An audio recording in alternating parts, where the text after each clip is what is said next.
I was just thinking, what a nice day for questions. Pertain. She looks at the dried petals in your palm, then lightly touches one with her fingernail. Chipped white polish covers the nail. It's long and sharp, like a mini dagger. The petal crumbles on contact. Pretty. Looks like a dried maybell. Is that the one you caught? Sambo style? Why was there a flower on the roof? I don't know, officer. Because of the wind? Or an admirer? Ruby? She couldn't have left it. She's not She looks at chipped white. pretty. All right. I like it sudden.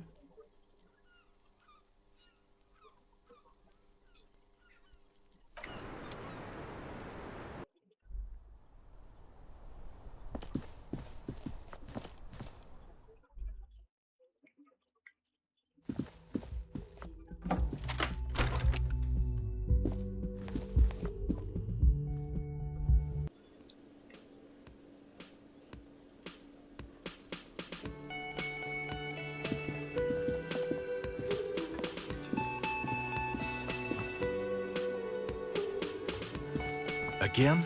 I can't. Yes?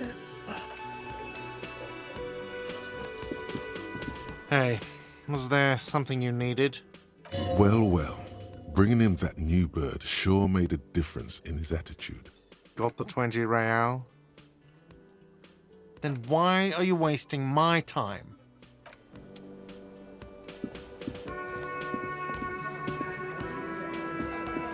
The Coppernado is back. What do you want? Yeah?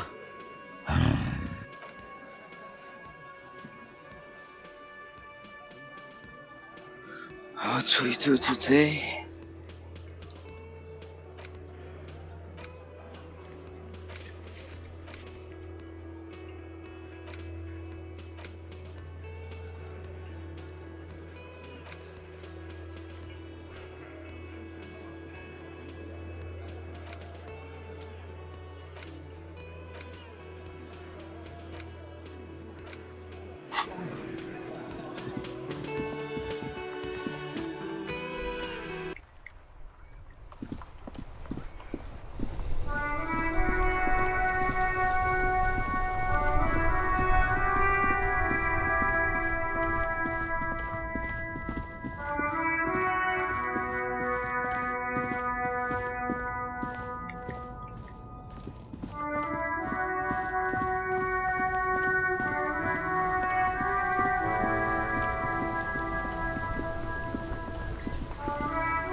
The worn and beaten wooden planks of the bench do not look overly comforting.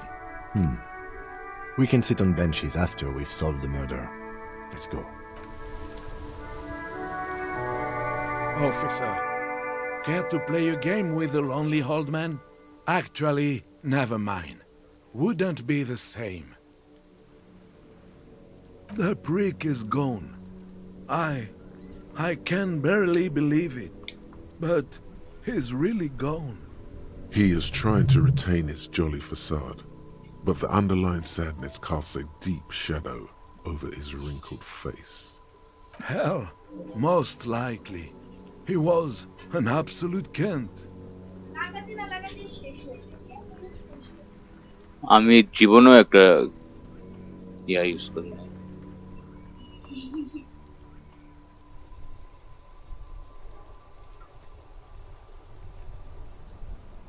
I repeat, an absolute Kent. Even his old army buddies didn't want him around. He was like an old viper. The only people who could stand to be around him were Jenny and me. She saw something in him when we were just kids and she never lost sight of it. And I thought if the most beautiful being in the world can love him, then there must be something worth holding on to. His hungry little heart finally gave out. The dock workers found him in the guard booth this morning.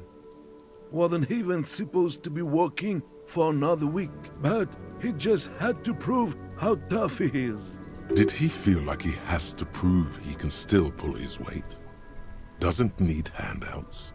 Yes, he was about to head home, 'cause when the dock workers found him, he was wearing civilian clothes and not the coquetry uniform I saw him in all the time. Sometimes I thought he was wearing it just to piss me off. Now the joke's on him, 'cause he's gonna be buried without it.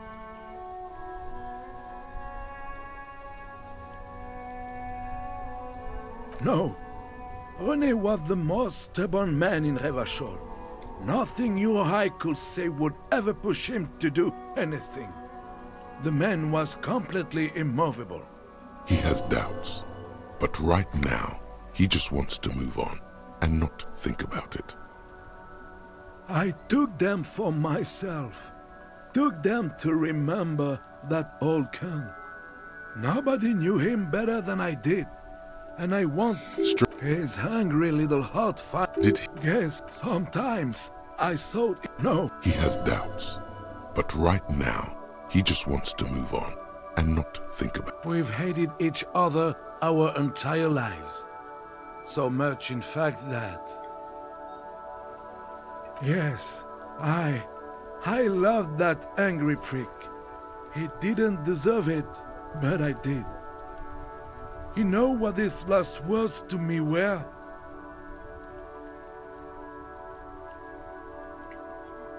In Guillaume's time, you'd have been shot without trial. That's what he said to me. He lived a cunt, and he died a cunt. Let's leave it at that.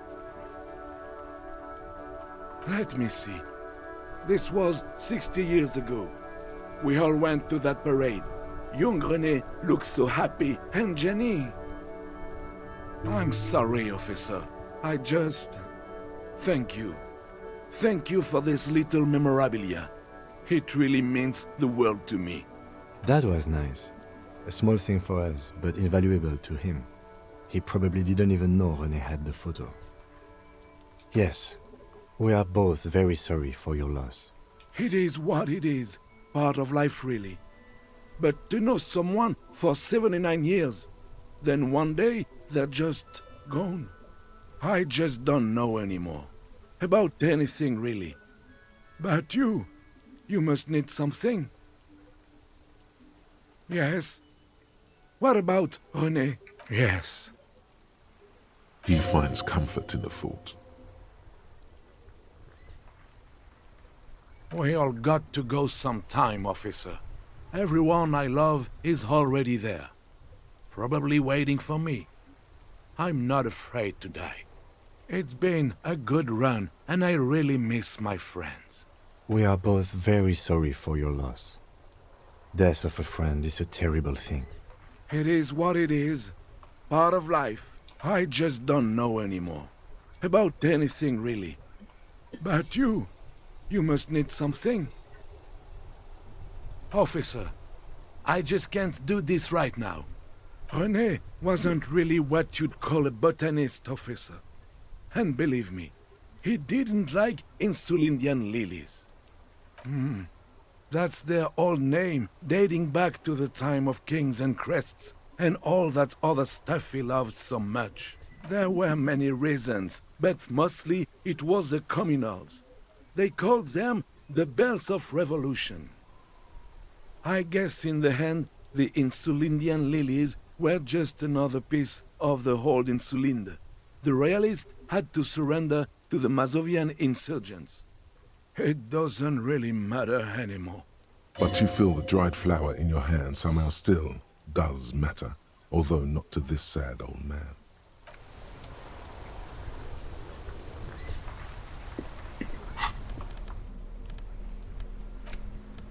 Six crumbling.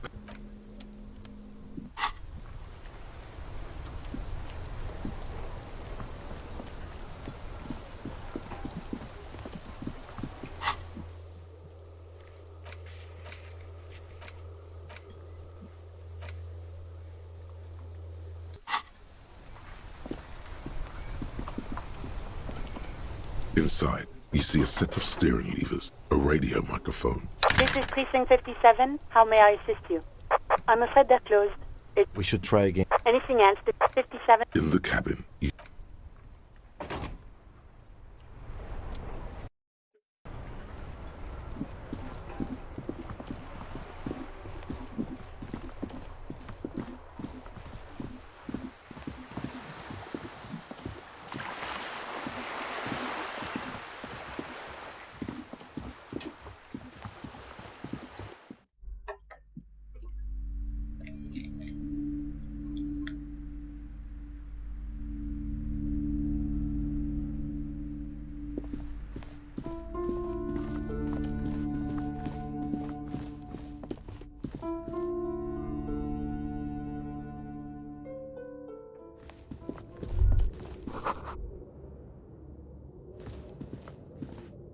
The barbell waits patiently on the floor. You're right.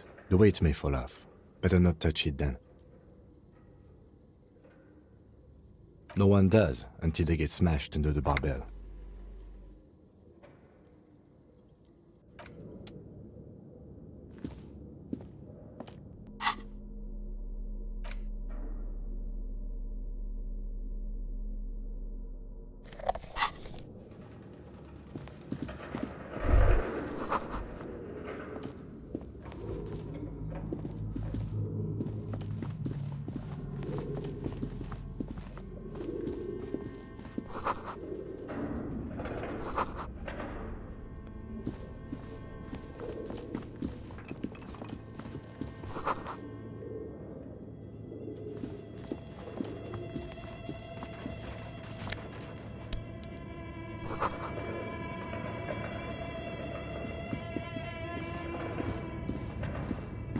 Your flashlight slides over an old green chalkboard covered in scribbles, sketches, and schemes, like some ancient cave mural. Some of the writing has faded with age, but you can still make out sections here and there. Photos and drawings have been pinned to the board.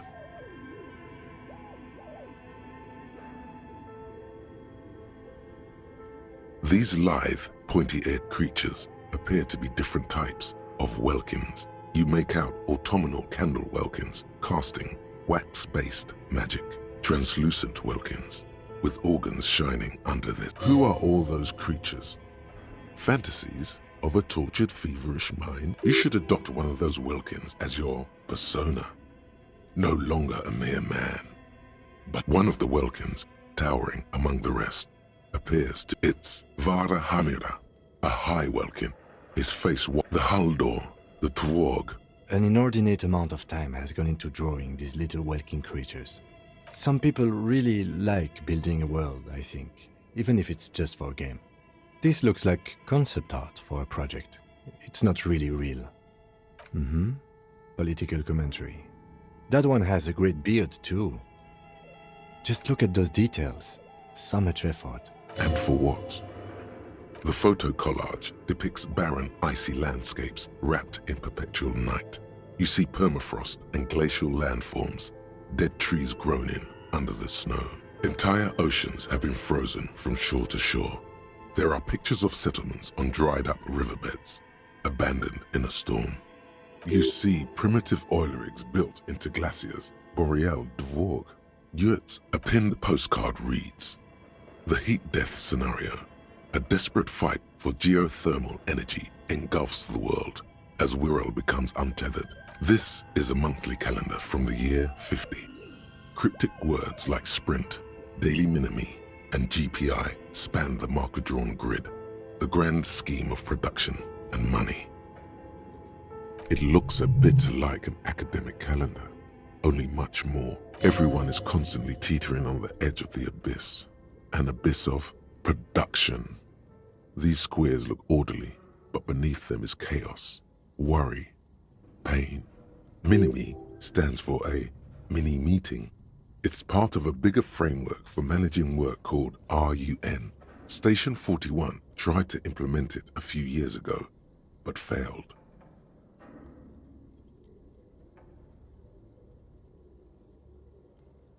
As time goes on, the numbers in the boxes grow rarer and rarer.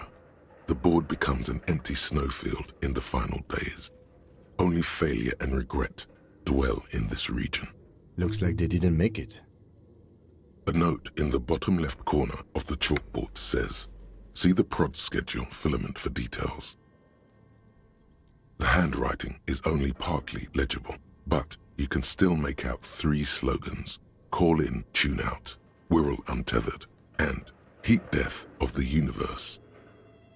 The full text reads, "Heat death of the universe is the new black." Another note says, "The biggest advancement in role-playing systems since the 30s. Outside, a cold wind wraps the building in its bosom. Snowflakes in the wind. An old woman passes what the locals call the doomed commercial area. She tries hard not to look at the bookstore windows. It's unwise.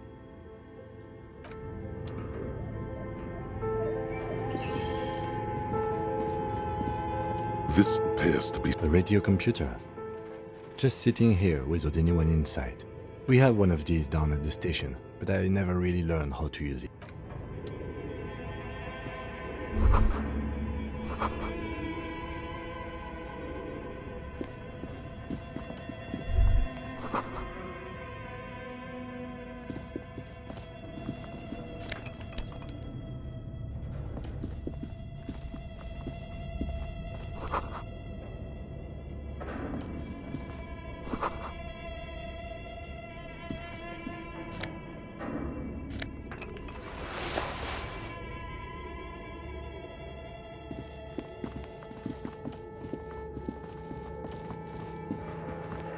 This old fireplace is covered in lines drawn in blue and red marker, the mesh spreading over the stone like blood vessels on alabaster skin.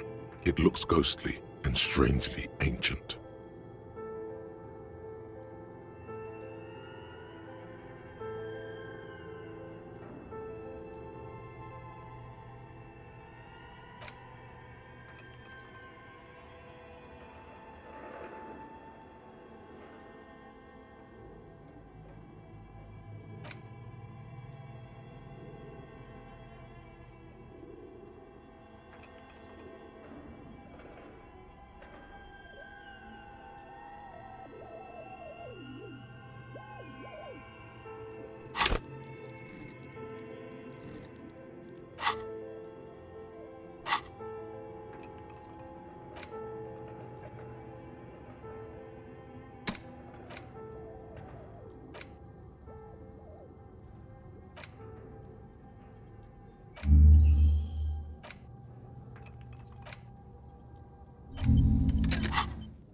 A diagram for summoning some time-forgotten being.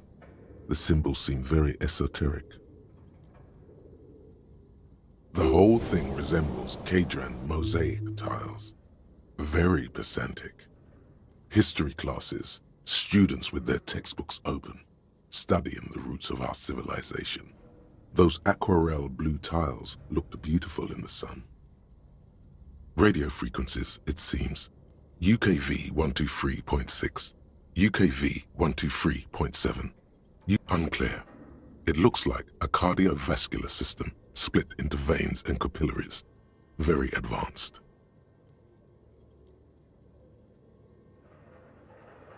You think so? The web is comprised of radio stations, all lead back to one red heart, titled the Game Master Frequency.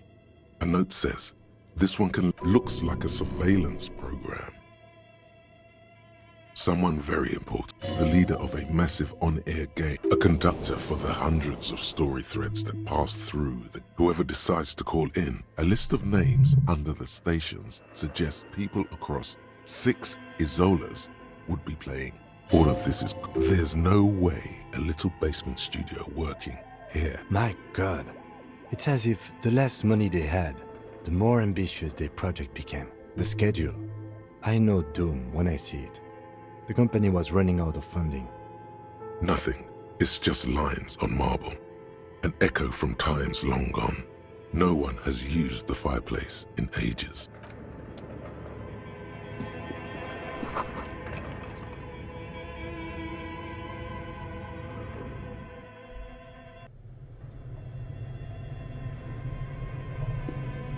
Yes?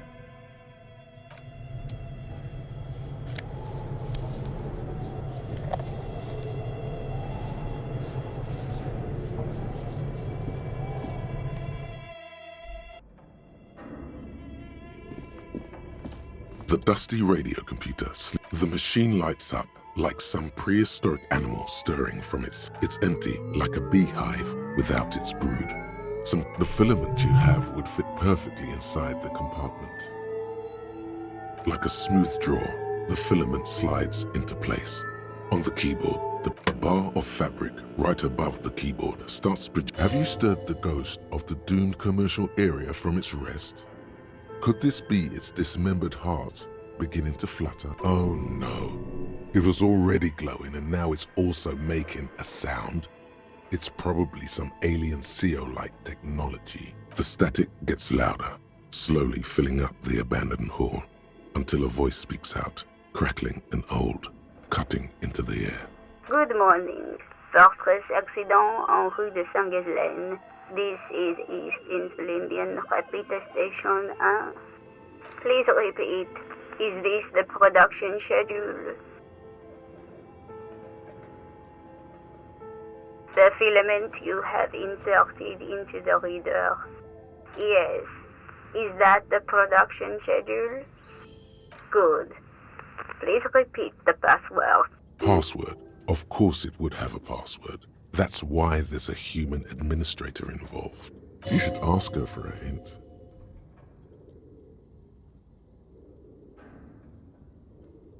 No. A hint system is not part of the protocol for repeater stations. Still no. I am contractually obliged to protect the privacy of the filament holder Fortress accident. Without filing a warrant with Lintel, I cannot give you access to this filament. I'm afraid we are not doing that, unless we want to wait for a month. Now, can you please repeat the password? Received. I will register this login attempt. That sounds bad. A login attempt. Something a criminal would do. Don't worry. Passwords have a way of turning up sooner or later. Fortress accident. Is there anything else I can do for you today? Fortress Accident is the company on whose name the terminal you are currently using has been registered to. One moment. Fortress Accident SCA produces revolutionary interactive call-in radio games. That's what the catalog says. That's not bad.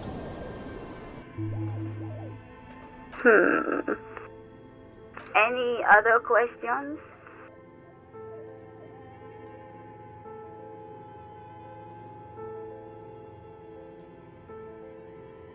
Yes, I am a... She repeats passwords. Programming people are all paranoid.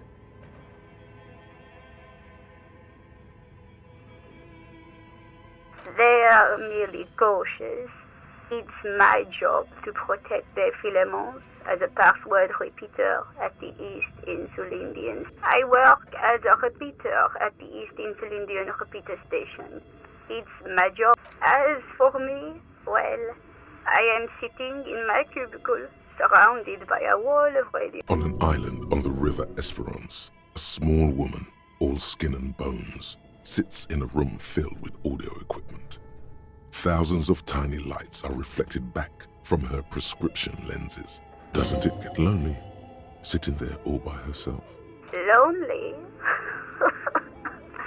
Why would it get lonely? I get to talk to people all day. That's why she does this.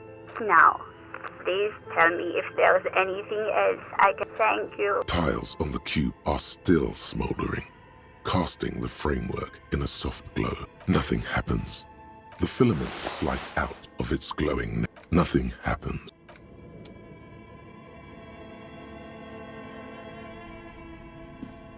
Okay, what do you think is going on with that computer, chalkboard, and fireplace?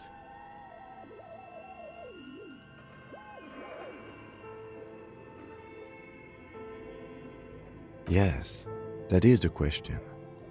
It looks like one of those popular pen and paper role-playing games, only these people were trying to automate it, make it work on radio computers. Utter madness, he thinks, as a compliment. Not to my knowledge. They make automated games in Grad, Messina, Königstein. You know, places with industry.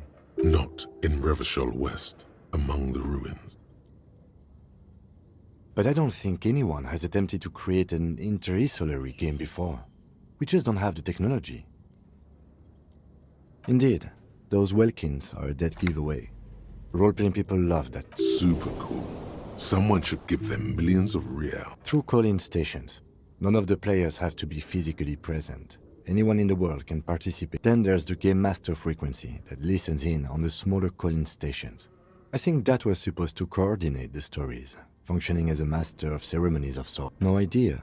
They stopped filling out the schedule on the chalkboard. Indeed, it's ambitious and untethered from reality, but...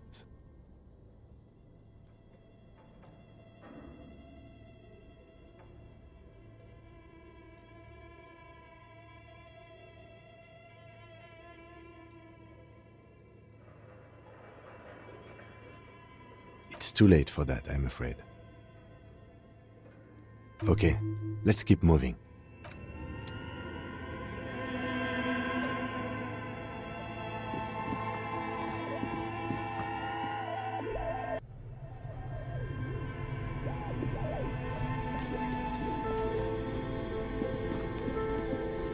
You see a terrifying ice bear with a strange compartment in its belly.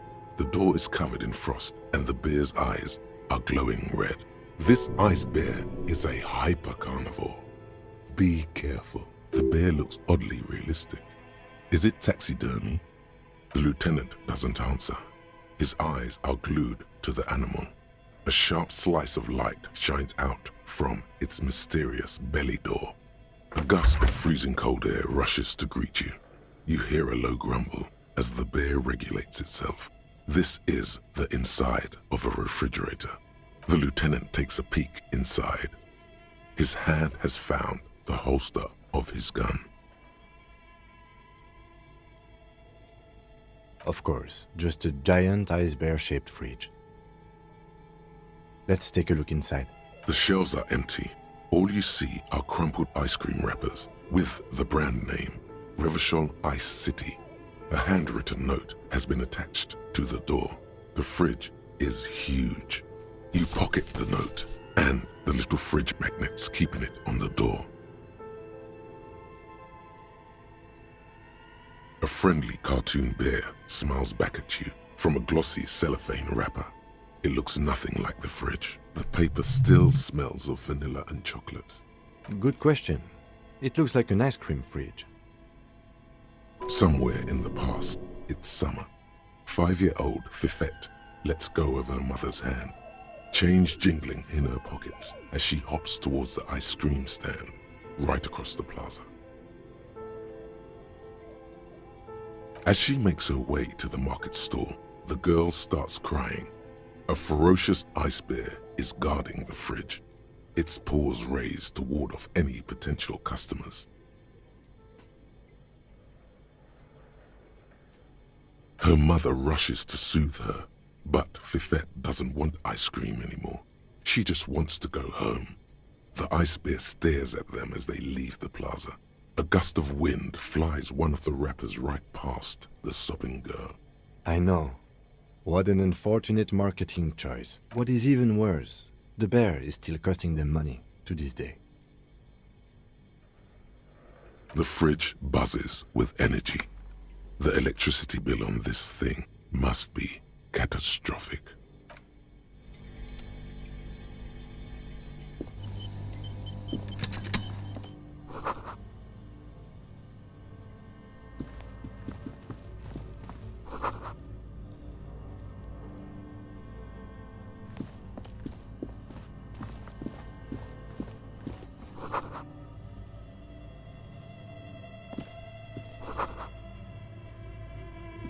A few bricks have fallen off, revealing a compartment behind the wall.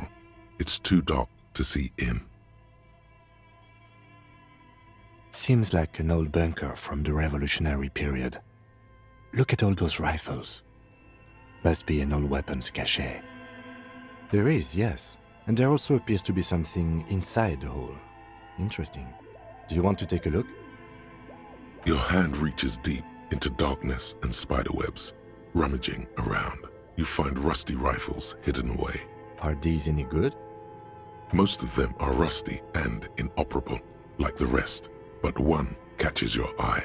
A bolt-action model with a fine wood stock, in better cosmetic order than the others. Take it. You're a police officer. Police officers carry guns. That's a rare sight. Seems to no longer be functional, but still a beautiful thing in its own way. It's the same type of weapon, yes, a breech loader. An interesting coincidence that we should find something so similar. But I'm afraid our search for the real murder weapon must continue. It means there are firearms, breech loaders, still lying around in Martinez. This would have been good in our case against Ruby for Titus. Too late for that now, but still, might be useful down the road. He likes this find.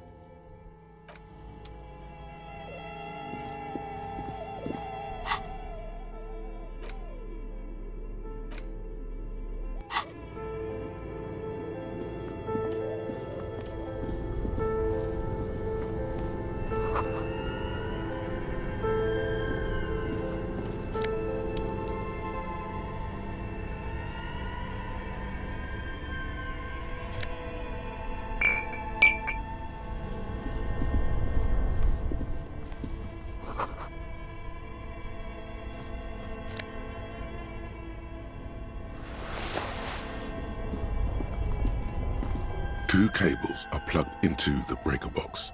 The red one leads to the Ice Bear fridge, and the black one to the ice cream maker nearby. Something close to you dies with a soft electric purr. Why did you do that?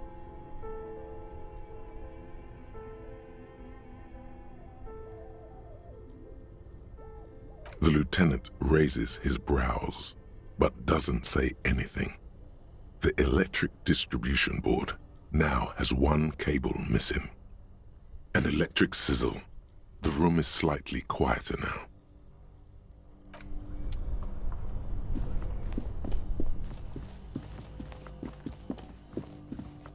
The bear's eyes are dead and empty.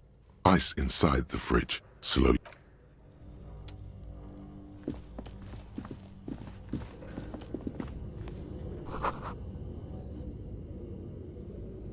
A thick layer of coal dust covers the furnace, coloring it pitch black. Looks like this furnace has a face, and it's a face of agony. Looks like it. Looks like an old central furnace used to heat the building. It's connected to the chimney. No one has used it in ages. No signs of any recent fire. Only dead rats. It's dark and grimy here. In the darkness you can hear chatter. It's coming from above. A voice or several voices talking to each other. Near the smoke chamber, upstairs. The echo is so prominent, it's impossible to discern what the voices are saying or what's producing them.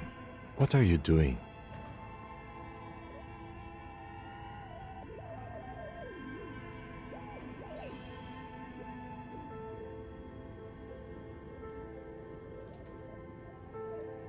Wait, really? I should investigate, see if someone's upstairs.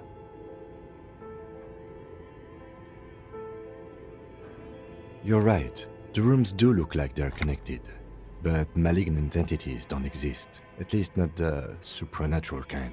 Always has to be the skeptic, this man. Then what was the chatter you heard? A lush layer of coal now covers your skin, sinking into the wrinkles. Your hands look ancient. You feel the spirit of Ramuh Karzai, ancient hero of Grad, pulsing through you.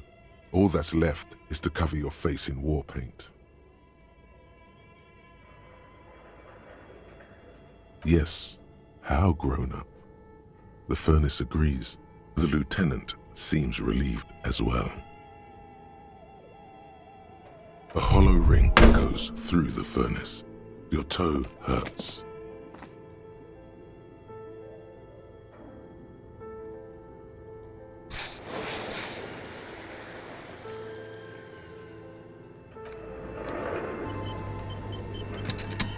thick layer of coal dust covers the furnace, coloring it. Something breaks loose in you.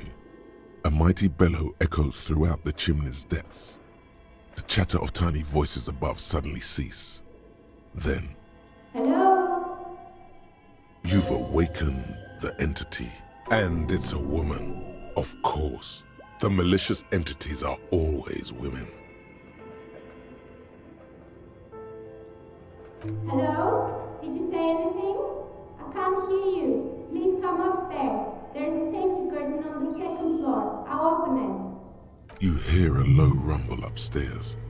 The sound of a curtain being pulled aside. After you, officer.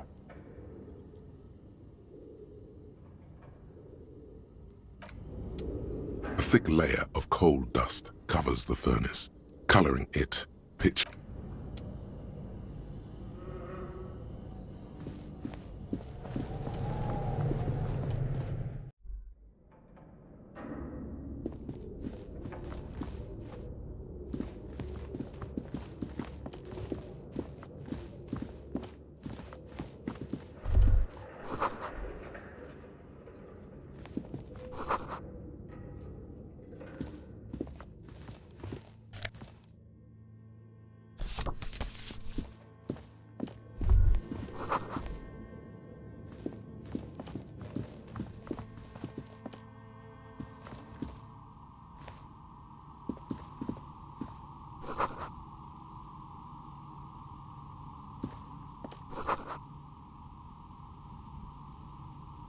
Hello, I'm Nia. Did you try knocking on my window? I must have missed you. I've been listening to my Milius. So what kind of die are you looking for? Could this be the malicious entity? Perhaps it's wise to go along with this masquerade for now. She's got a direct view to the backyard. You should interrogate her about the lynching. Yes, Amelia is like a call-in station. You need a two-way radio to access one. That's why I have these. Mostly, they just teach you to swear in different languages. But some of the stations can be quite interesting. I was so absorbed, I must have missed you knocking. Then how did you get inside? By the south entrance? You know what? It doesn't even matter. What matters is that you're finally here. Let's talk dice. Did you have something specific in mind? I'm a novelty dice maker. Tell me the name of your role-playing system and I'll make the die you need. That's why you're here, yes? Role-playing games? You know the one made by Fortress Accident. Does that count?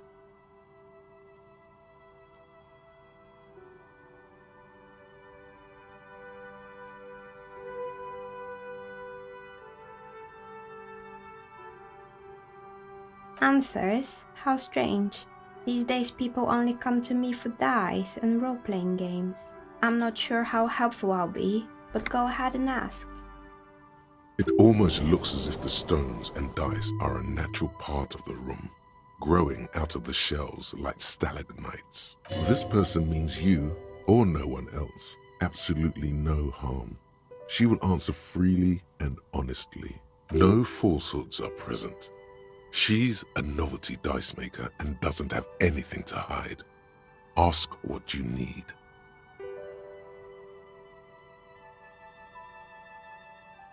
How did I become one? It was a business decision. I was a regular jeweler at first, but that's an unfocused field with too much competition. Some of my friends were role players. They asked me to make some polyhedral dice out of cobalt. That was my first order. I grew it from there. Not especially. I like working with rare materials and a steady pay. And role players as customers? They're nice people.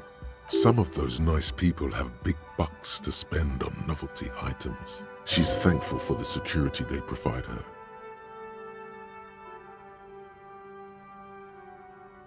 Nothing really. I didn't know him. Who cares about the dead body? We might be dealing with a malignant entity here. The lieutenant looks at his notebook. Then, the woman under the large window. Your window looks directly onto the courtyard. You're saying you didn't see or hear anything unusual last Sunday evening? I'm sorry, Detective, but as you know, I usually have my headphones on when I'm working.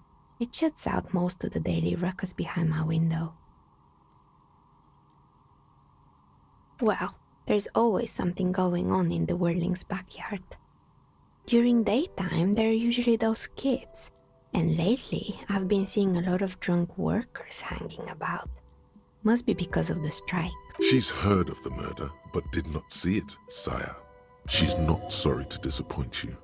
Informing on someone in a murder investigation would intrude upon her focused existence. But I never saw anyone during that fateful Sunday night, I'm afraid. I might have, but in this case, all I would have seen is my own reflection staring back from the darkness. It's really hard to make anything out in the yard when it's dark outside. Besides, I rarely get up to look out the window when I'm in the zone. It's an odd profession, making dice for people, but I like it, and I prefer doing this to sitting at home. She nods. Anything else, officer? We're inside the chimney of an old central furnace. It's strange, I know. But when I arrived here, all the other rooms were taken, so I had to build myself a makeshift home. Besides, I don't really have to pay any rent here, so that's a plus. Plaisance was right. There's an entity living in the chimney. You should ask her about the curse. Creative.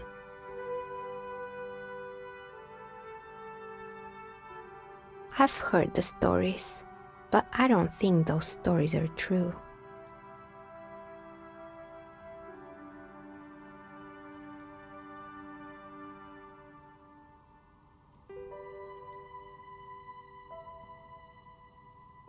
It's just capitalism. We only hear about tales of success, so it's often surprising to realize how many ventures actually fail. Plaisance, the bookshop lady? I've heard that her business is doing rather well. Have the energies spared her somehow?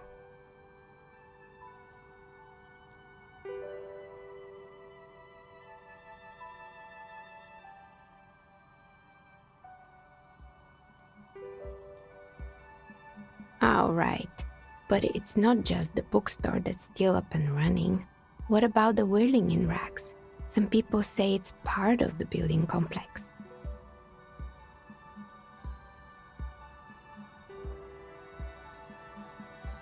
You could say so.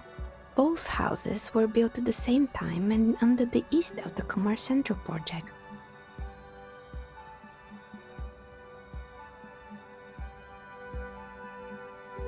And then there is me.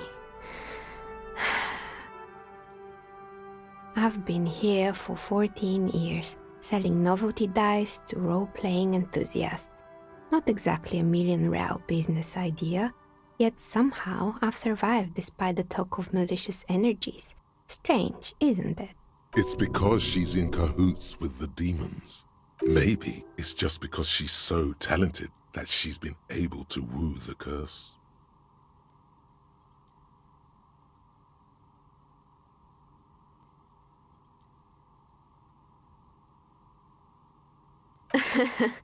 What, so the curse only affects people with poor work ethics?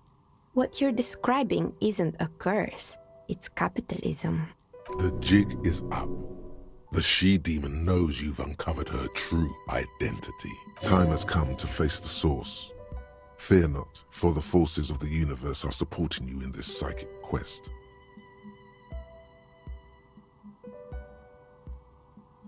Exactly.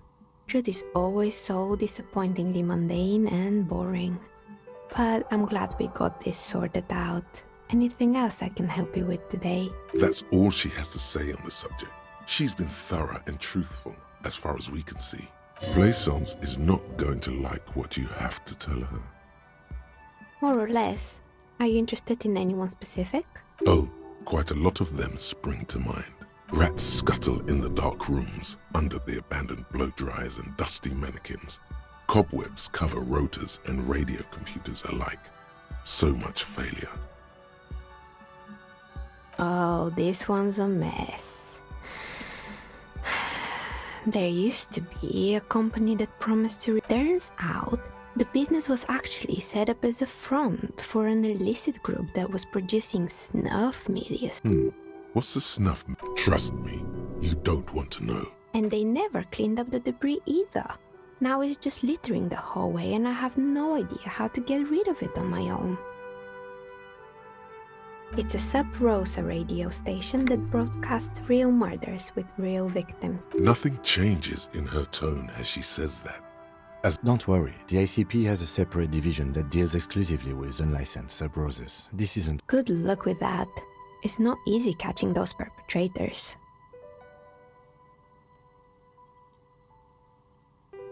You mean Mr. Fabron, the taxidermist? No, he mostly just did drugs. Anything else? There used to be a fashion atelier here, but I have forgotten the head designer's name. They were doing well for a couple of years, until the insect rights activists came.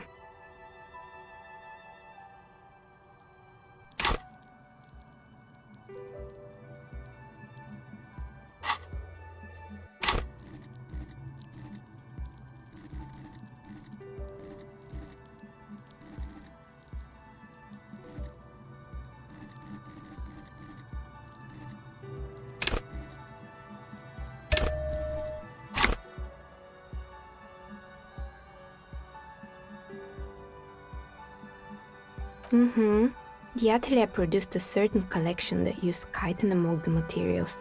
Apparently chitin is made in the Occident, where it's extracted from beetle wings.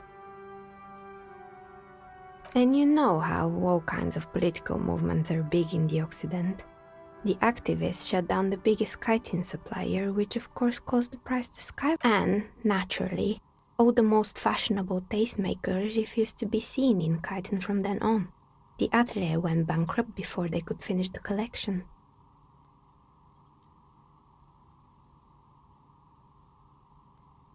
Actually, insects do have brains, but yes, I understand what you're saying.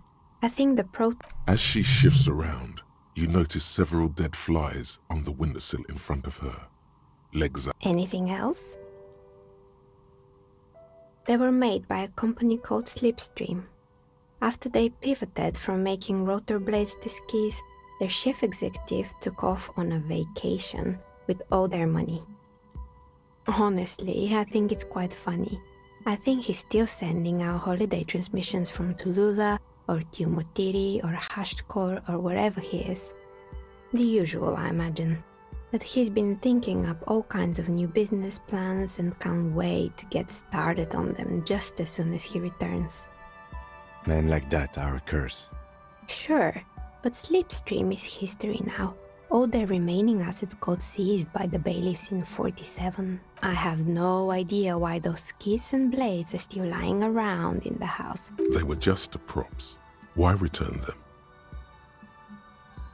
Fortress Accident, the radio game studio. She liked them. They were an interesting bunch. We talked about role-playing systems every now and then. That's understandable. Fantasies are serious things. The mind is the drawing board of history. They certainly took their work very seriously. Even if they seemed to be the usual, they ran out of money and couldn't get the Well, I did hear them talking at times. They seemed to believe they were historical individuals on some grand quest. She sounds almost mocking when she says that. Yes, but when the money started to run out, they just began to complain a lot about capitalism. You know, how the markets are rigged to keep. In the end, they just didn't get it done. They didn't have enough willpower to produce something truly historic, and to show up to work on time. She's right. Showing up to work on time is important.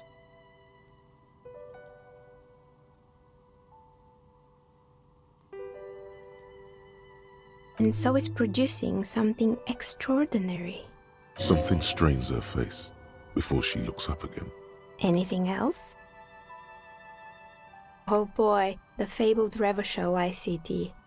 You're in for a treat here. The place was owned by two guys who had some rather innovative ideas about marketing. The bear was one of them. Now ask me about their other ideas. Indeed. What were the other ideas? There was really just one, and it involved picking out the prettiest girls in the neighborhood and paying them 20 cents per hour to man the booth. And by man the booth, I mean slump behind the counter with a face that could maim you if you ever dared to disturb their bored magazine browsing. Sounds like she really didn't like those girls. Fritte does the same thing.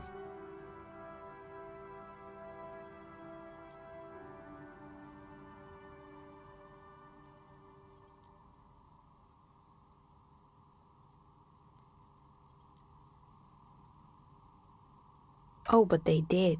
They did show up to work, and not alone. There were also acne-ridden girlfriends and gorilla-like boyfriends loitering near the ice cream stand, and they already had the bear. The bear. Of course not. The bear was terrifying. No one wants ice cream guarded by a hostile apex predator. To make matters worse, the fridge didn't work. Eventually, Ravishell Ice City lost the price war to its rival, Glacé 5000. Glacé 5000 sold caramel sundaes for only 5 cents a piece, out of regular fridges.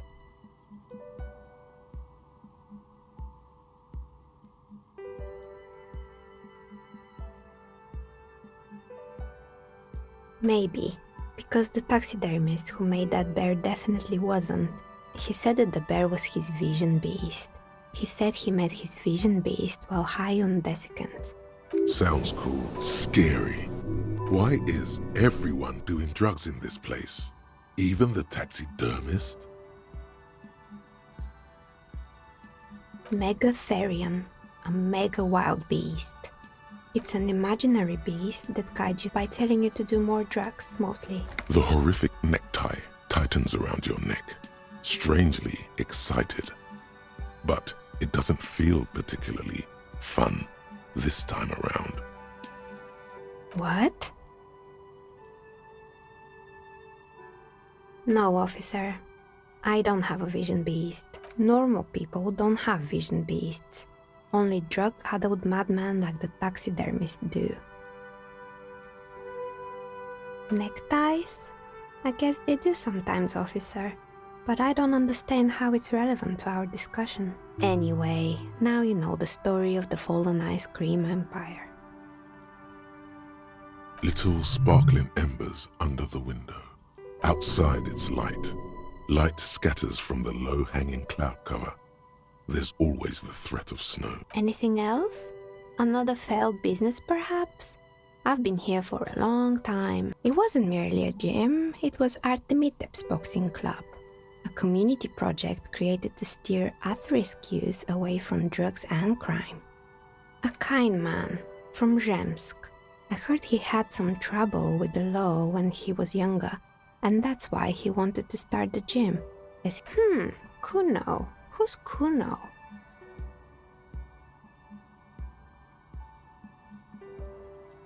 Oh yes, you mean the kid with the sailor's mouth.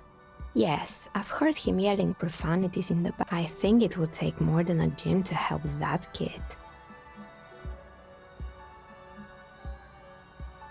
It didn't. If anything, it made the youth situation in Martinez even worse. At some points, It's not really full of that. No one would store their drugs. eventually the coalition took away the funding and the club went bankrupt. This was a few years ago.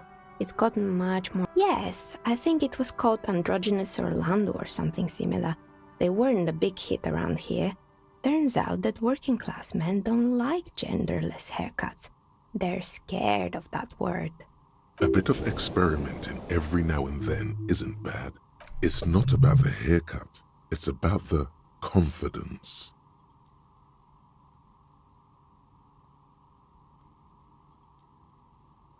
I guess it just wasn't the time yet. Oh, right. I hope you didn't try to ring me. I think none of those doorbells work, including mine. I'm still in the middle of connecting the wire. The doorbell with the empty name card must belong to her then.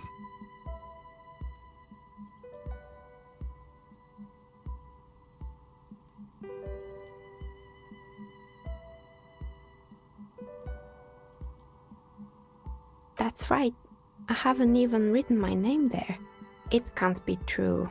They don't work here anymore. They've been gone for a year. Are you sure it was Slipstream SEA?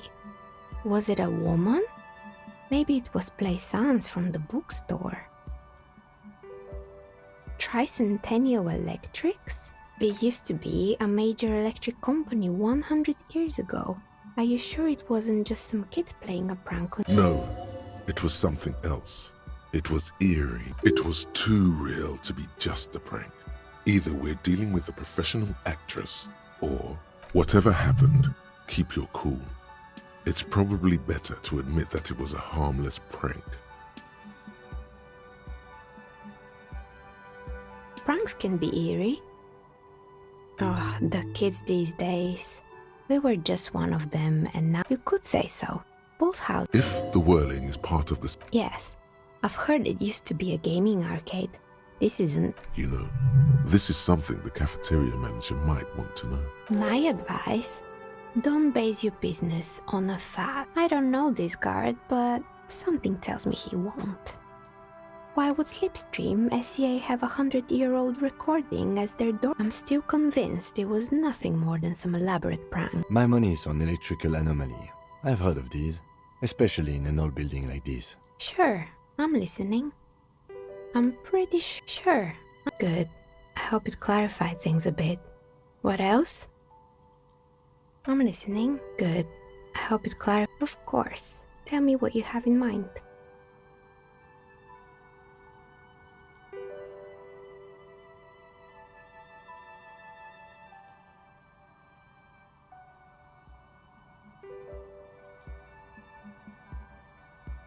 I think I have just the right one for you. Police colors. Not the most original, I know.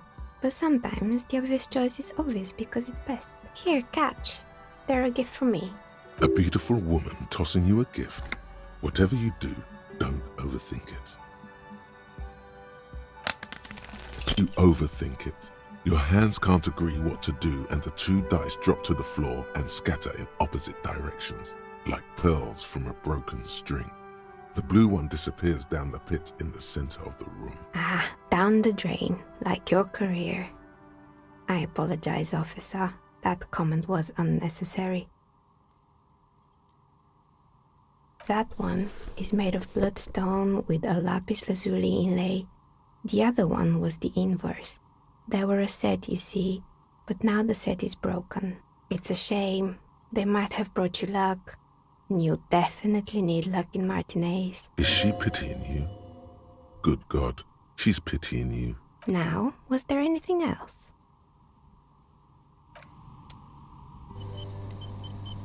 Oh, it's you again. Are you looking for A gust of cold air sweeps through the chimney. The stones and minerals on the shelves rattle as though agitated. For a moment, it almost feels as though you're outside the building, exposed to the atmosphere. Didn't we already talk about this? What are you talking about? My address is exactly the same. Rue de Saint-Guilain 10. No, the old coal plant that used to be here was subsumed into the new venture.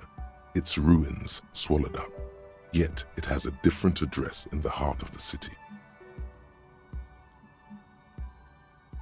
This doesn't make any sense. Are you saying my business was spared because of a technicality? Where is this coming from? And what? Does it mean that I'm safe from failure? Don't let her become complacent.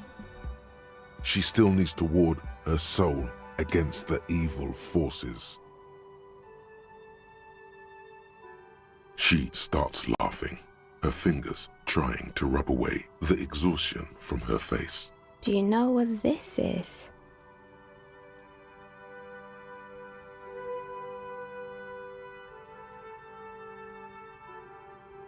It's a mourning ring. I made this when my first company failed. It was a small jewelry shop right here in the East Delta Commerce Center, built with the little I inherited from my parents. I drove it into the ground within a year. I didn't have what you would call a viable business plan. No, you're right. I didn't. It wasn't just the jewelry shop either. I always thought that it was just the world that you were supposed to try again and again until you finally succeed. And now you're telling me what? That it was all because I didn't run my little shops and ventures from a dump inside an abandoned chimney? Yeah. Or maybe it's the entire world that's cursed. It's such a precarious place. Nothing ever works out the way you want it. That's why people like role-playing games. You can be whoever you want to be, you can try again. Still, there is something inherently violent even about dice rolls. It's like every time you cast a die, something disappears. Some alternative ending or an entirely different world. But anyway, thanks for sharing your theories, officer.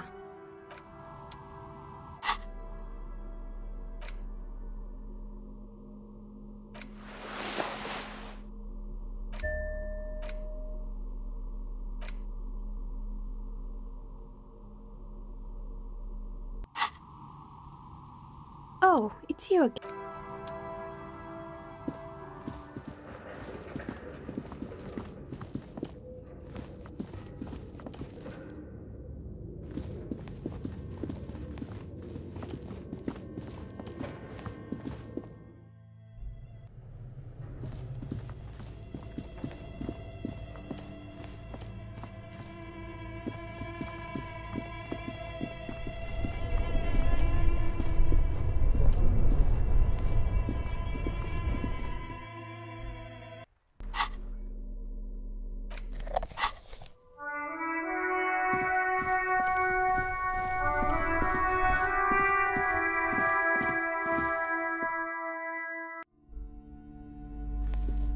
What have you found?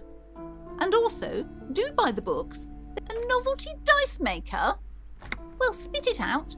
Why does she need the dice? For some kind of sorcery? Sometimes they use the ankle bones of sheep.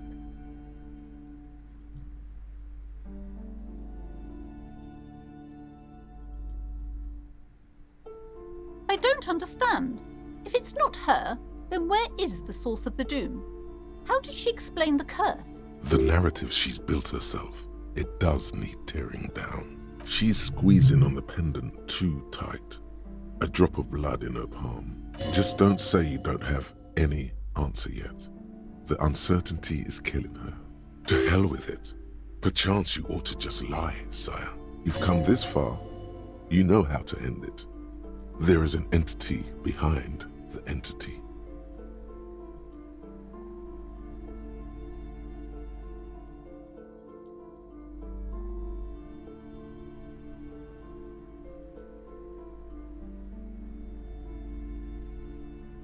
Wait, what? The entire economic system is cursed? This is a lot for her to pass.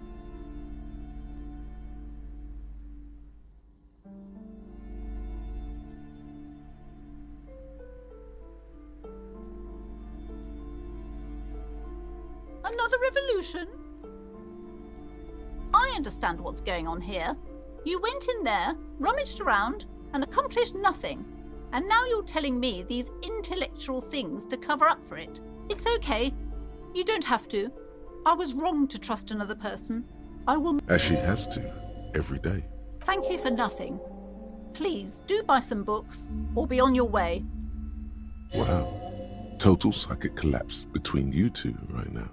There was never any other way this could have gone. She's just too far gone into her own mind. I am sorry we had to disappoint you, ma'am. Can we go now? The shop around you feels ancient suddenly. damp and saturated by the coastal air. The books are rotting. A great cold lives here, and there, too, 1,200 meters away on the urban coast. The dark shape of a church is reflected on the water, calling.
Inside, you see a set of steering levers.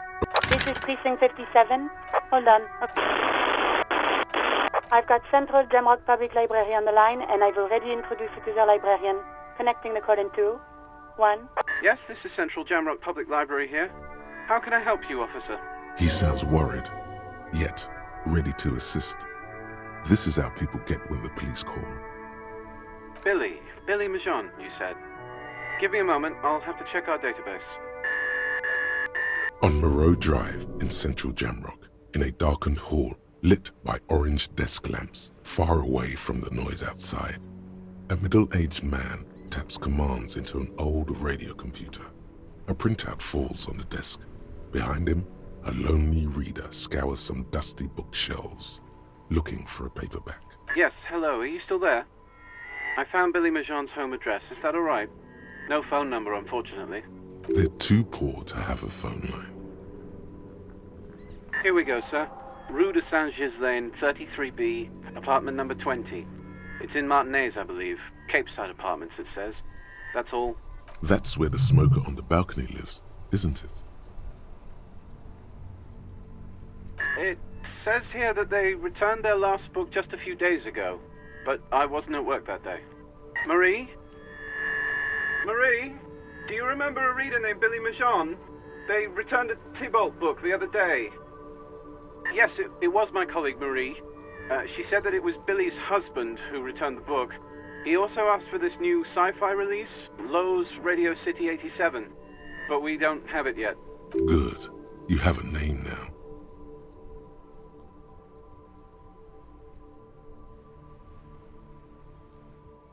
Marie knows Billy. She's been working here longer than me. Sometimes her husband returns some books for her. And then goes for a little drink later. On the lookout. Sorry, no. Marie only knows him by sight. Marie? She said it was an older man, and that she's pretty sure he'd had a drink or two. 1 second. Sorry, Marie wasn't really paying any attention to that. Happy we could help.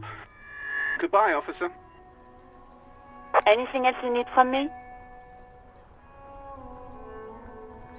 57th, over and out. In the cabin, you see.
A weathered brown door.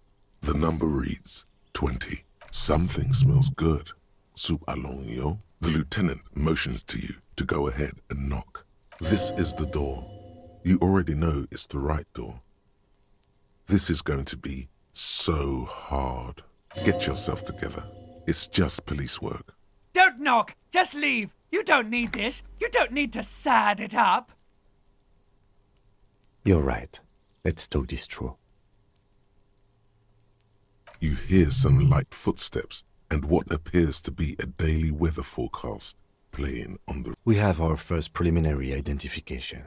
In all likelihood, the deceased is the husband of Billy Majon. We need to confirm this, as well as deliver the death notification to Billy herself. Now, delivering a death notification is never an easy task. There's a reason why it's often called the most stressful part of our job. This is why it's usually done in pairs. You got this. I'll be monitoring reactions, ready to act if necessary.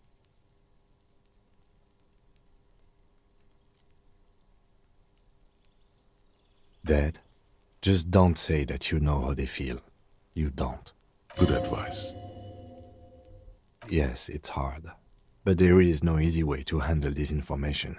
It just has to happen, as soon as possible. The lieutenant motions towards the door. Hello? Who is it? And someone turns down the radio. He gives you a short, encouraging nod. The police. A moment, please give us a moment. Tidying up. Nervously. There's fear in her voice.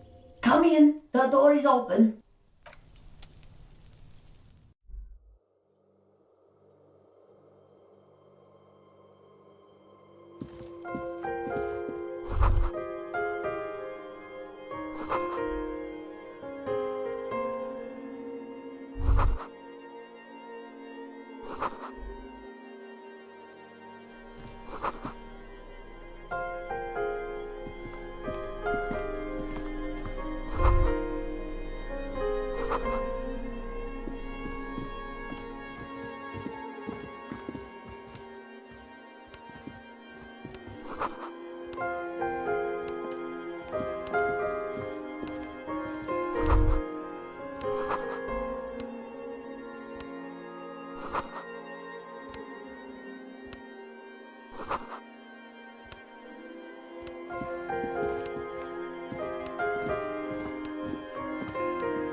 It's you from the bookstand. Did you come to bring my cockatoo back? I don't think I introduced myself properly. I'm Billy. Would you like something to drink? Tea? Lemonade? We're out of coffee. The lieutenant has taken off his foggy glasses and is busy cleaning them in his handkerchief for now. You're on your own here. He must feel vulnerable without his glasses. Is this why he's letting you take the lead?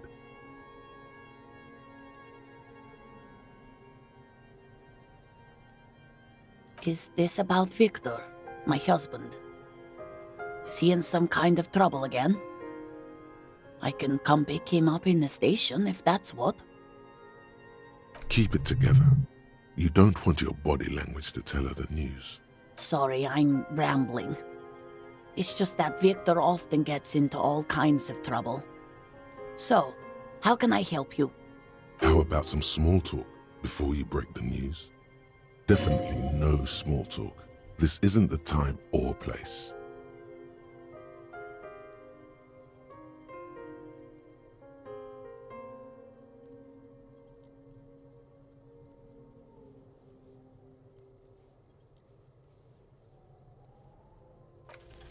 You've done this before. Just keep your focus.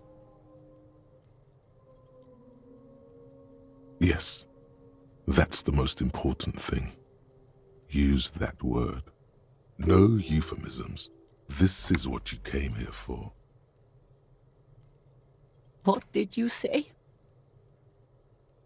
Oh. Oh. But he was just... But he was just here. Alive. We understand this comes as a huge shock. I want you to know that me and my partner are here for you if you have any questions. Take your time, ma'am. What happened to him?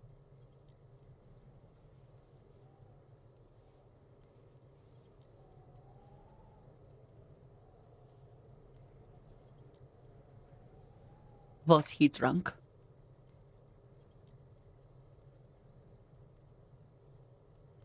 I see. And you just found him there, lying in the cold. How long had he been there? If you say 2 days maybe, it will be etched in her mind forever. She blinks, eyes welling up with tears, as her hand starts searching for something from the pockets of her dress. The handkerchief.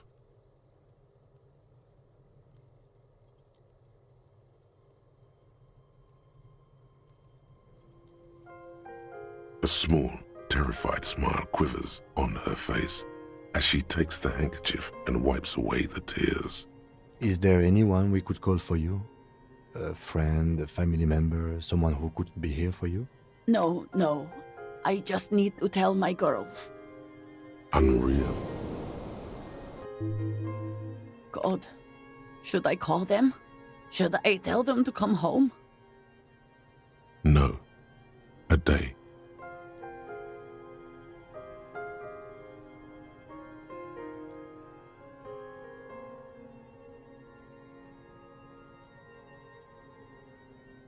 Good. That's probably the right thing. Thank you. Just tell me, what do I need to do next? Where is he?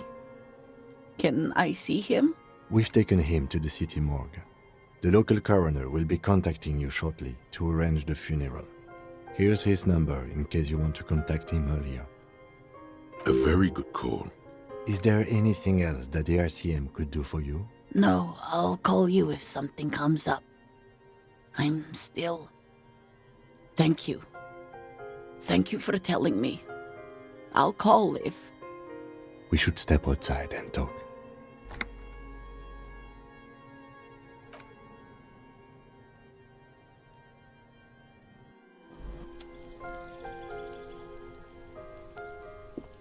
You did well.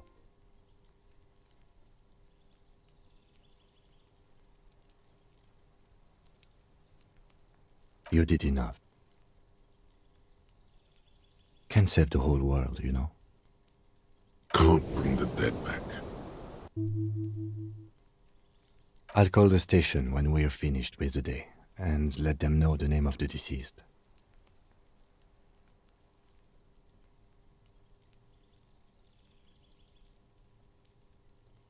They'll manage. They have to. It's not your place to live their lives. That's it. We should get back to our case now that our duty here is done. Let's go.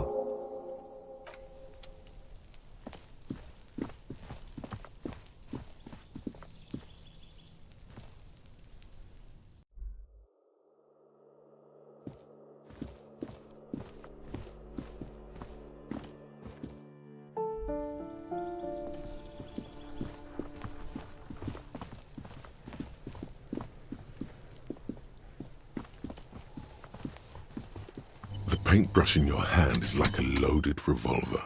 What will it be, Desperado? Quite a few things come to mind.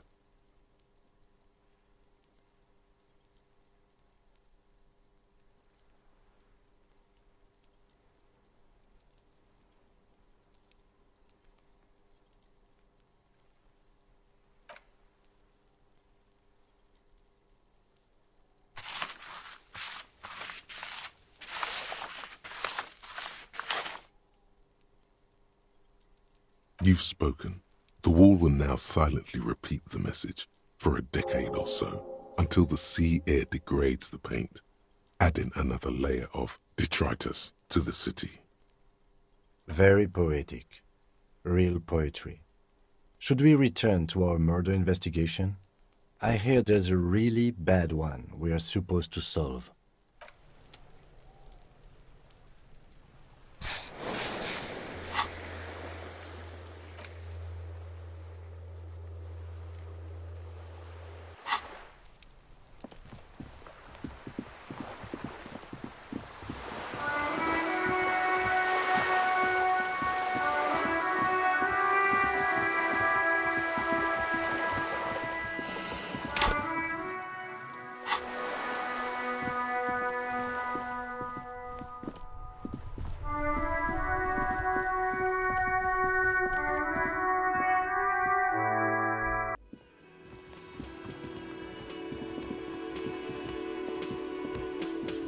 Hey, was there something you needed? Another thing. Great. I love those.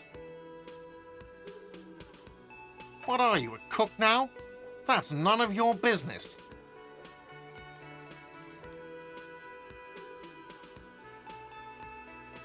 No, you don't.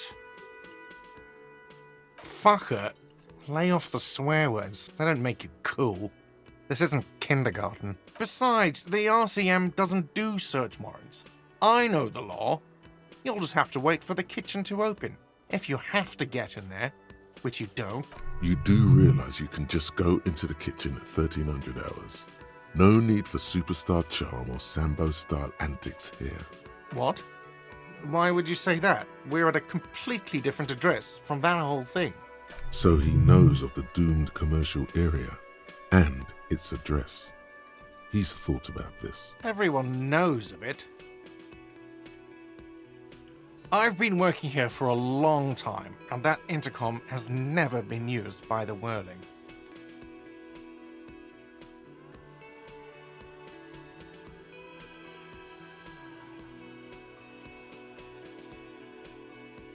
Does this look like part of a doomed commercial area?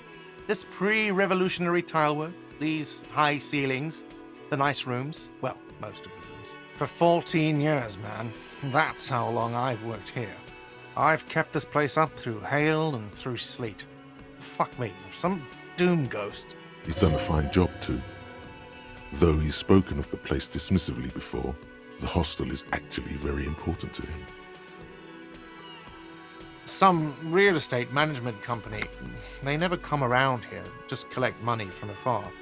Honestly, I think some money laundering might be involved. Well, it sure as hell wasn't the real estate company. It was you? You look surprised. What?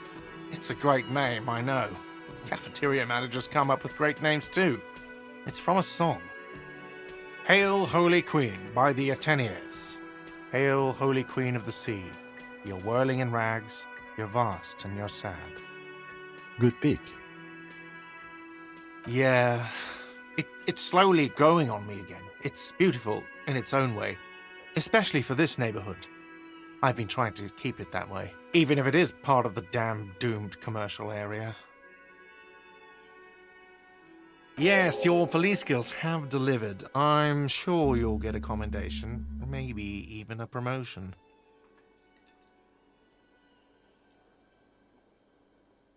What about them? One is a basement dive frequented by chain-smoking communists.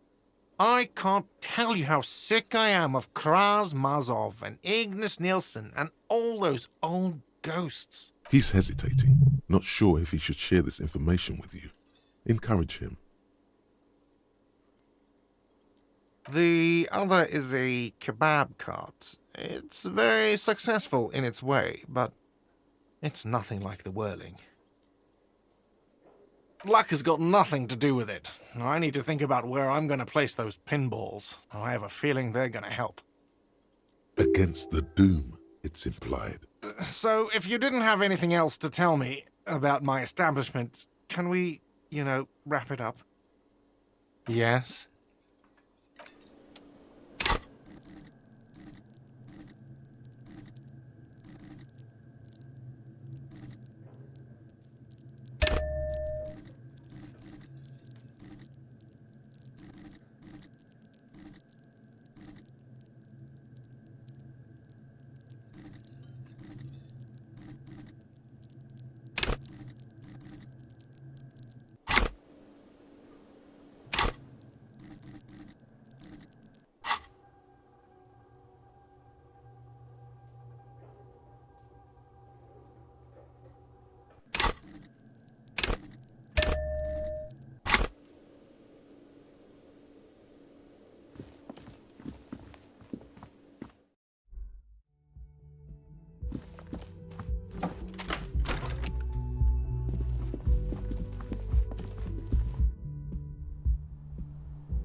I was just thinking.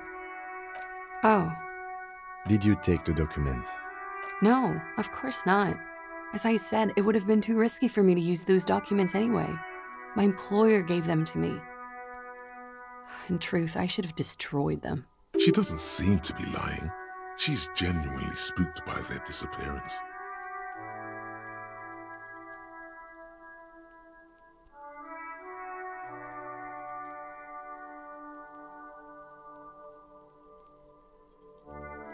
They couldn't know where I put it. I'm absolutely sure I was not followed. And I've told no one but you. You mentioned seawater? I was worried I'd been too careless with the latch. The documents were probably just washed away. The words, washed away, sound distant and strange suddenly. Somewhere far away, a dog barks.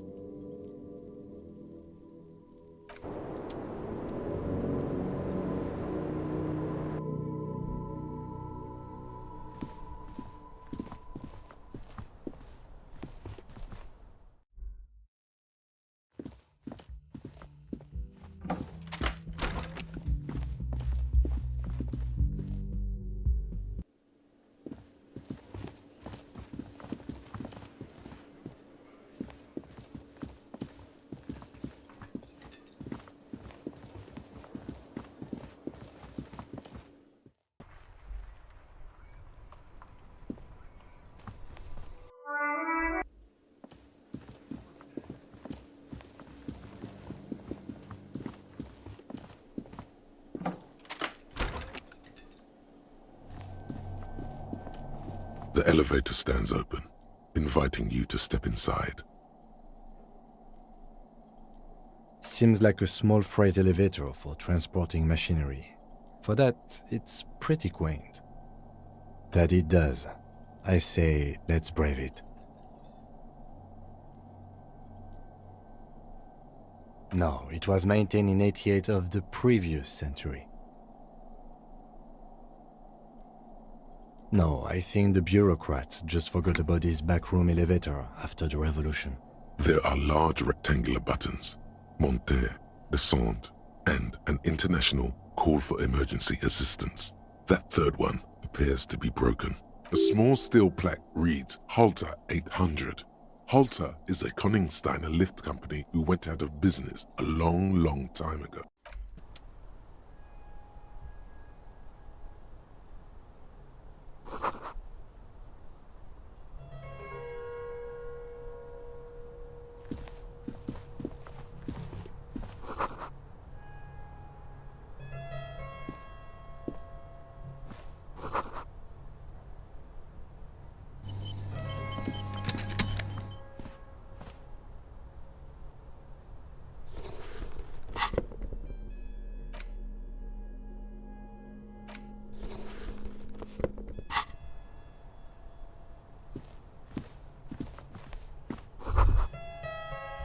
So this is where they brought 40 pinball machines to fix them up, a long time ago.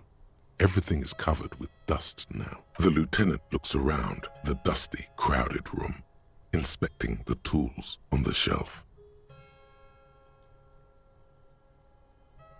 At some point, 20 years ago, 15 maybe, before pinball went out of vogue. Looks like it.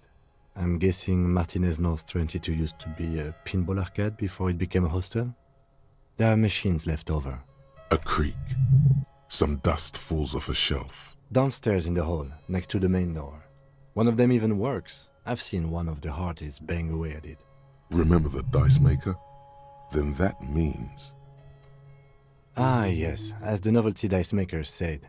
This has absolutely nothing to do with the case, I'm sure. But I do like a nice little connection. But then it went bankrupt. Your skin crawls from making the connection. If that's true, then our cafeteria manager is not going to like it. We should tell him what we found up here, omitting that suspicion. He does not appear to be the kind of man who likes his establishment to be part of a neighborhood ghost story about bankruptcy. Stupid superstition. But still, it would be interesting to see what the cafeteria manager thinks of this. It's not a ghost story. It's a curse, and Gart ought to be made knowledgeable so he can perform counterspells.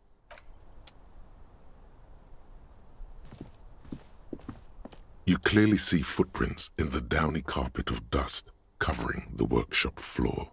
Jackpot. These, unlike everything else here, are new. 3 weeks maximum from the dust coverage. It could easily have been 1 week too. You know, officer. This is so good it makes him forget the whole Kimball memory. The Blue Door was a mega investigation after all. It has now converged with our main investigation, which I would say is quite large. It means someone snuck through what seems like a secret route, leading to the roof, from where you can shoot our victim. This is significant. This prints, officer, could be the prints of our killer. Large prints, most likely made by Boots. The size is hard to determine. Sole could be bigger than Vamp. The soles have left a pattern, uniform, horizontal lines.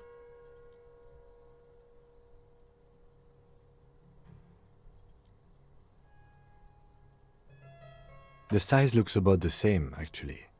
They are not the same shoe, but they could be the same person. No, these little horizontal lines are different. They look custom-made to me. Or some kind of foreign print.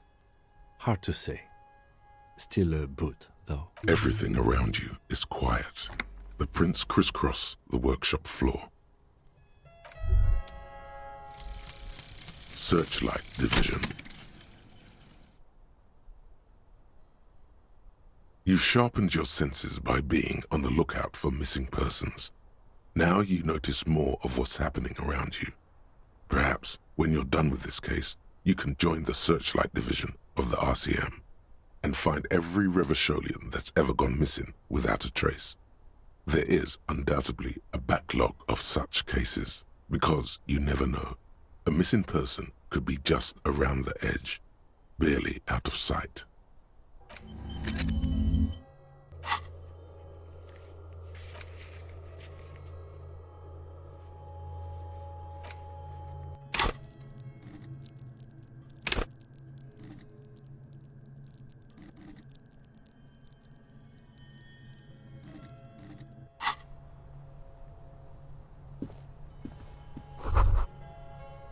You can almost see the shape of a man and a woman writhing inside, bathed in drug sweat and dirty linens.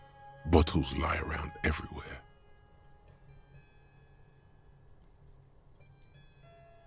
You can barely see through. Better not to jump to sensationalist conclusions here. The footprints on the floor, however, definitely suspicious. You lean closer to the peephole instinctively. I bet they're doing something quite unnatural there. This is the inside of the barred door you've seen before. Unless we've veered off into a folded M dimension, I'm expecting to step out on the roof. We could ask Class about this route. See how she reacts? Folded M dimension. A reference to the popular science fiction series, In System. Look who's in a good mood suddenly, and reads science fiction. Yes, it is quite likely that we will re-emerge on the M plane. Brace for psychokinetic impact. Or the roof.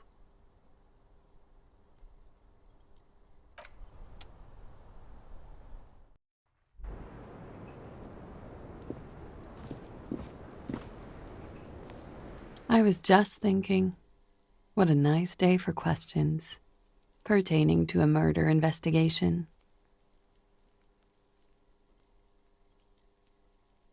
Yeah? Oh. Do you think Ruby could have gotten in that way? To the roof? It's possible. She keeps looking at the door with a worried expression. The wind ruffles her hair. Huh. She's straight as a stick, suddenly. She feels like quarry, encircled. Her eyes dart to the door. Okay. A peephole? You mean like a hole in the wall? Yes, looking into your bedroom, miss. Okay. A jitter of fear and disgust moves through her body, beginning from her shoulders and ending in her hips. The cigarette tastes foul to her now. Do you think this is somehow related to Ruby passing through there?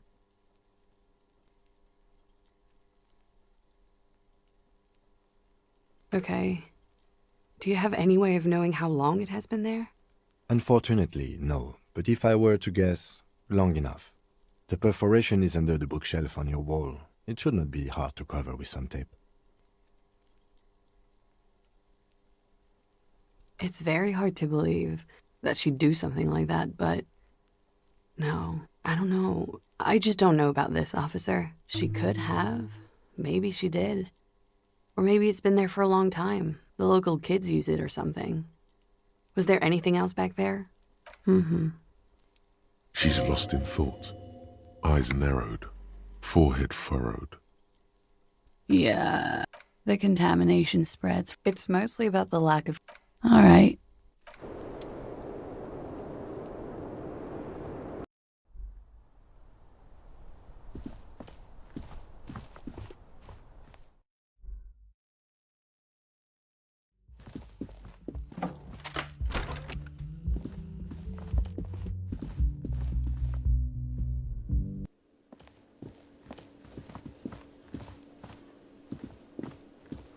Hey, was there some... Got the 20 real? Then why are you... Do I have a... He sounds, and it's not a shaker. Am I where... Am I... Because he's not a bartender. Because I... What you want is a play it calm.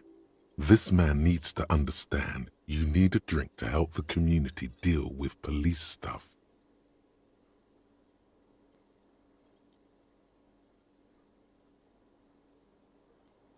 Well, you're not getting it! This is a thoughtful exchange. But can we move on, please? Another thing. Great. What wall? I'll have it fixed at once. Thank you for letting me know. I assure you, the whirling does not... The color has drained from his face. Absolutely not. Fuck you for even implying it. It wasn't me. It wasn't my staff. The establishment will look at it and ascertain what it was. Well, he's definitely not lying. He wouldn't endanger this business like that. Sir, he was only asking a question. It's his job and mine. See that it's covered. Yes, I absolutely will. Sorry, it's been a bit of a day. And now a hole in the wall. Thank you. I'll patch it up personally. Was there something else about the establishment? I hope... Yes?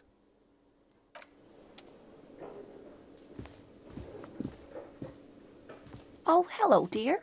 There you are again. Goodness, how is he? Did he say why he hasn't returned yet?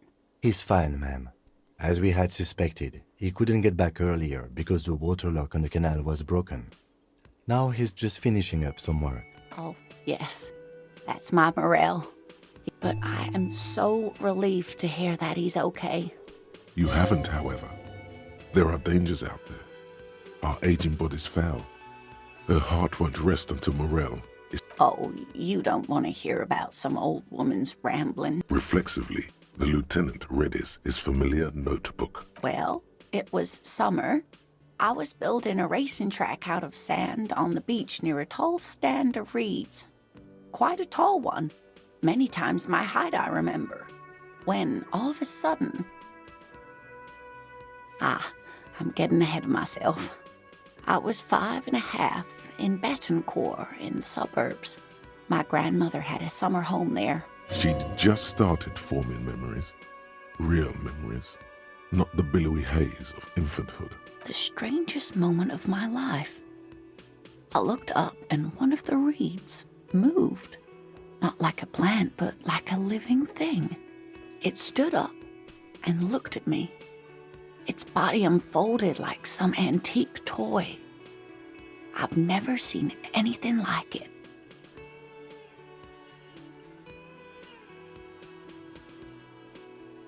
She had no fear, just surprise. I didn't know this can happen, so I reached my arm and touched the thing. It felt just like a stalk of reed, but it moved, swaying, towering above me. After a while, 20 seconds, a minute maybe, it left, went into the reeds. I tried, but I was only a child. There was mud and high water. I couldn't see it anymore. I was just standing there, knee-deep in mud, looking around me. Where did you go? Don't go. I ran back home to my grandmother and asked her if reeds could walk, and told her they were looking at me. Of course, she just laughed at me, but I knew what I'd seen. For years, it was a story I told at parties when I wanted to impress boys. That sort of thing. Of course, most people just took it as a strange, amusing anecdote. So did I, honestly. But then I met Morel.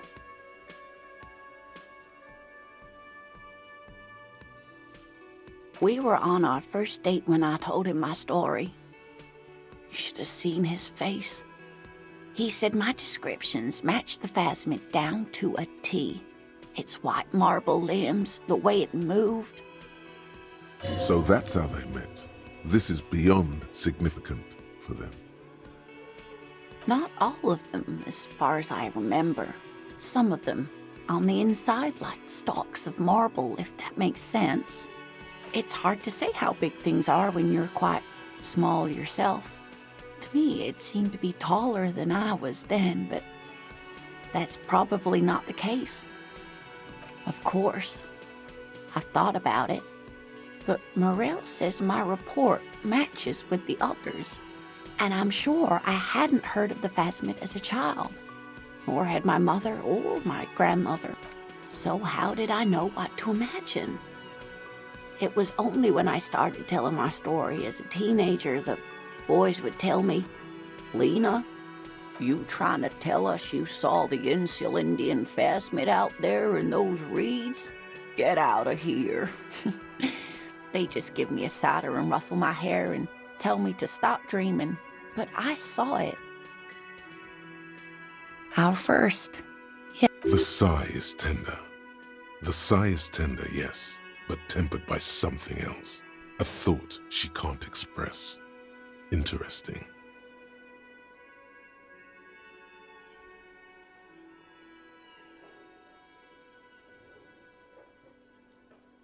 I thought it was a wonderful story, man.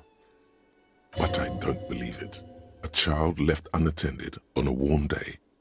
Children make up stories and then end up believing them. You're welcome, sweetie. I do appreciate the chance to relive it whenever I get one. It was just such an impossibly sunshiny day. So warm. And she could get up and walk right into the reeds on her own. Into the mud. Anywhere.